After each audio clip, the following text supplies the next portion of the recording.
Imaterial itu berupa materi. Mungkin ya bisa saja 100 juta, 200 juta, 1 M itu tergantung. Nah, pada saat diajukan kepada hakim, nanti tinggal hakim menentukan layak atau enggak.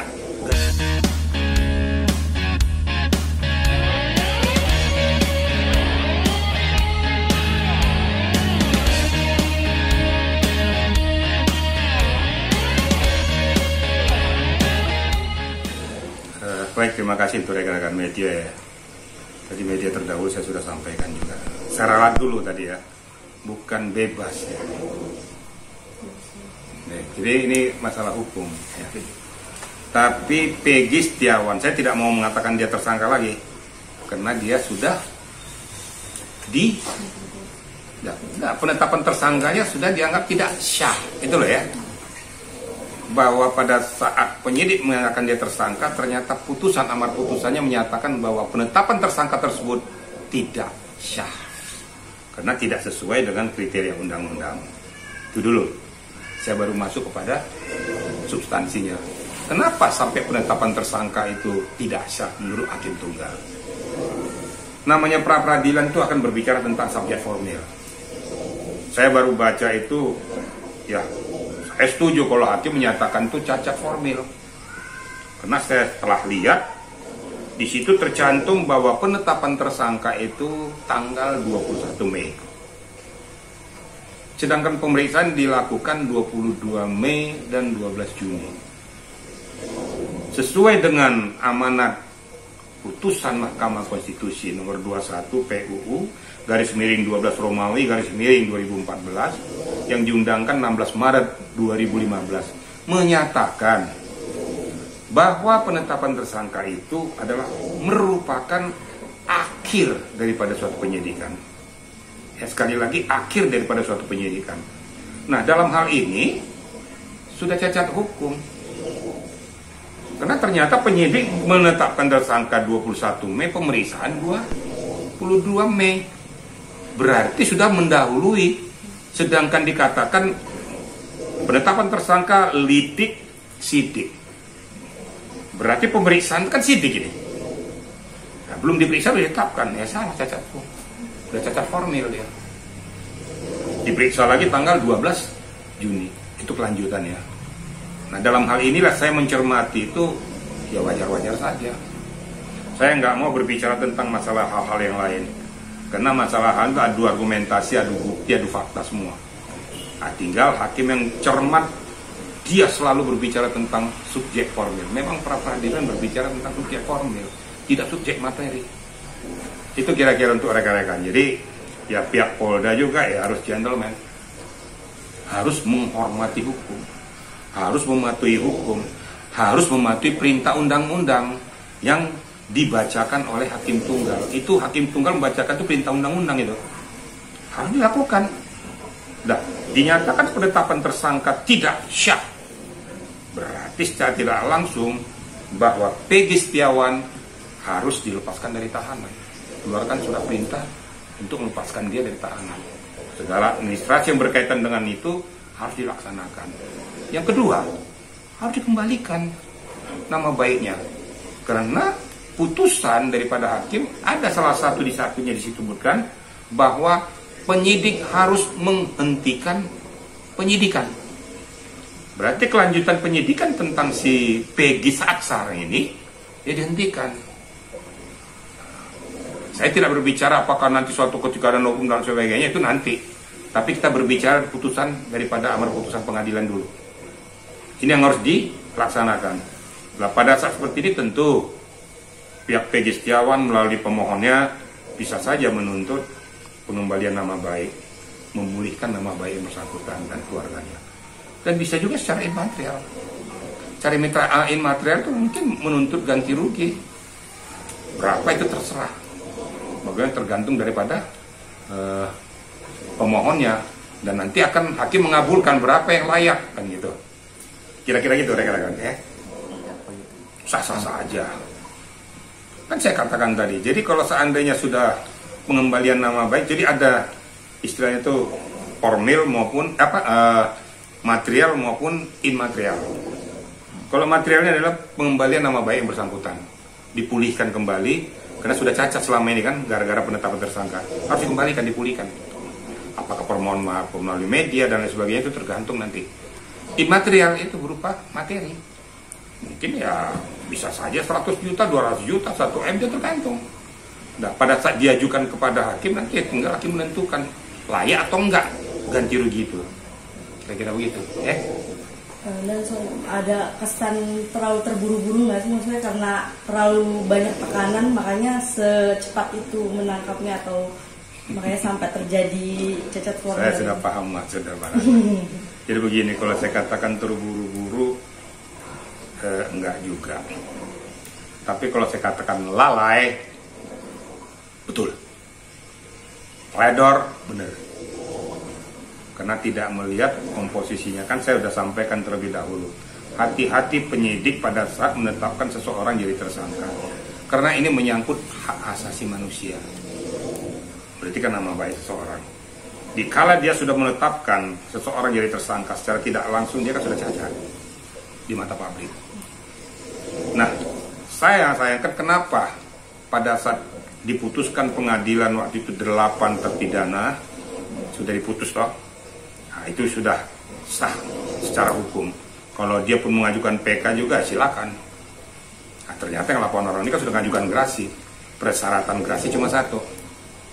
Diantaranya salah satu diantaranya adalah mengakui perbuatannya. Tapi silakan aja kalau mau di PK. Berarti kalau seandainya dia mengakui perbuatan di PK, dia nggak mengakui, berarti memberikan keterangan palsu. Nah itu konsekuensinya kan di situ. Nah, seperti kayak gini dikatakan kesan terburu-buru, saya katakan tidak mencermati amanat undang-undang. Kalau dia mencermati amanat undang-undang, tidak seperti itu teledornya. Udah tahu ini kan bukan tertangkap tangan. Kalau tertangkap tangan, seketika tuh tangkap dulu baru diperiksa bisa. Tapi betul-betul fakta lapangan sudah di tangan, peristiwa itu ada saksi, ada bukti dan sebagainya pada saat itu terjadi. Nah ini kan bukan saat itu terjadi lagi, udah peristiwa udah berjalan. Harus dilakukan lidik yang cermat, baru sidik yang cermat. Nah baru kalau seandainya sudah dilakukan itu sesuai dengan amanat konstitusi tadi, putusan tadi itu, ya, yang menyatakan bahwa penetapan tersangka adalah merupakan hasil akhir, ingat ya, hasil akhir daripada suatu penyidikan. Nah, ternyata ditetapkan belum dilakukan pemeriksaan, kan cacat hukum, cacat formil dia. Ya, kalau cacat formil lah harus kembalikan. Kira-kira begitu, rekan-rekan ya. Untuk pergantian rugi itu nanti di pergantian itu secara material atau layaknya seberapa mungkin? Kalau saya nggak bisa menentukan layaknya berapa, itu tergantung pada kuasa hukumnya. Dan nanti berapapun yang diajukan, ya, itu tergantung hakim. Gitu. Menurut hemat hakim, layak nggak kamu ngajukan immaterial itu? Nah, kira-kira gitu. Tapi sah-sah saja hakim itu mengajukan itu, nggak ada salah kok. Karena memang kan sudah dua kan, material maupun immaterial. Silakan aja diajukan. Gitu loh. Oke. Dan boleh minta sedikit pendapatnya nggak? Belakangan ini polisi lagi banyak disorotin nih, lagi kasus AM, kasus ya banyak lah pokoknya, kasus main pungli segala macam. Maksudnya komandan sendiri melihat hal ini menimpa institusi Polri seperti apa? Kalau saya katakan di sisi Polri bagus-bagus aja. Yang nggak bagus tuh oknumnya. Banyak polisi yang bersih loh. Makanya ada yang bertanya tadi itu masalah apa perlu polisi dibubarkan. Catat baik-baik, saya juga tidak terima, saya agak marah waktu itu. Kenapa? Negara tidak akan pernah berdiri kalau tidak ada wilayah pemerintahan, polisi, dan tentara. Itu sudah patronnya. Jadi kalau seandainya ada oknum kayak gitu, itulah yang harus diberantas. Oknum. Dan memang faktanya belakangan ini ada beberapa oknum yang melakukan penyalahgunaan wewenang dengan segala macam peristiwa. Ada peristiwa narkoba, ada peristiwa penembakan, ada penyalahgunaan wewenang. Ya, ini resiko. Nah, pimpinan Polri harus tegas dalam hal ini, amputasi.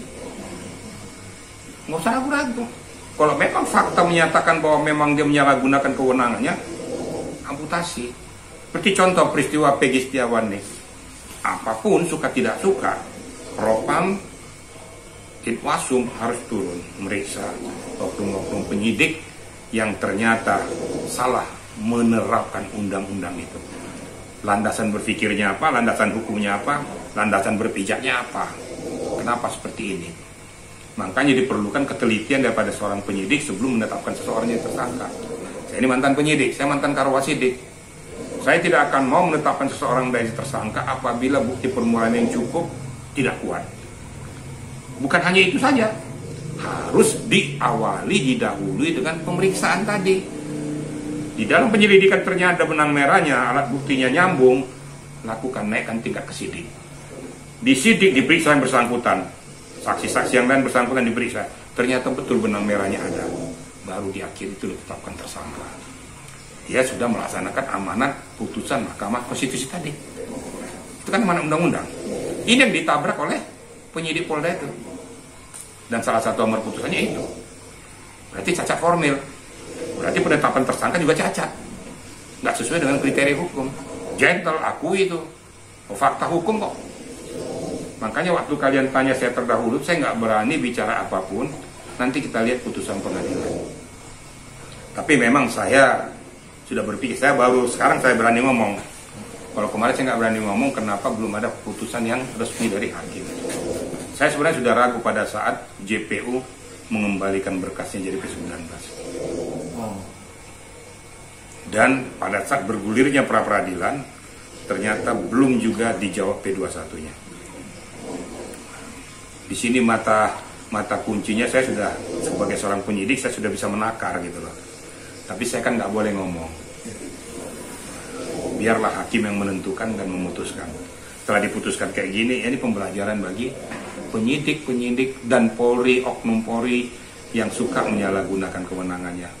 Berbenah diri, ini situasi seperti kayak gini, jangan lagi bikin carut-marut, sehingga tingkat kepercayaan publik kepada Polri ini menurun. Gara-gara ulah daripada oknum ini. Ibaratnya tuh gara-gara nilai setitik, rusak susu sebelanga. Sudah nasib Polri, 1000 kau lakukan yang baik, itu lumrah dan manusiawi, memang tugas dan tanggung jawabmu. 1 atau 2 penyimpangan yang kau lakukan cacat, di mata publik digeneralisir semua. Risiko kaki kiri rumah sakit, kaki kanan kuburan. Itulah nasibnya polisi.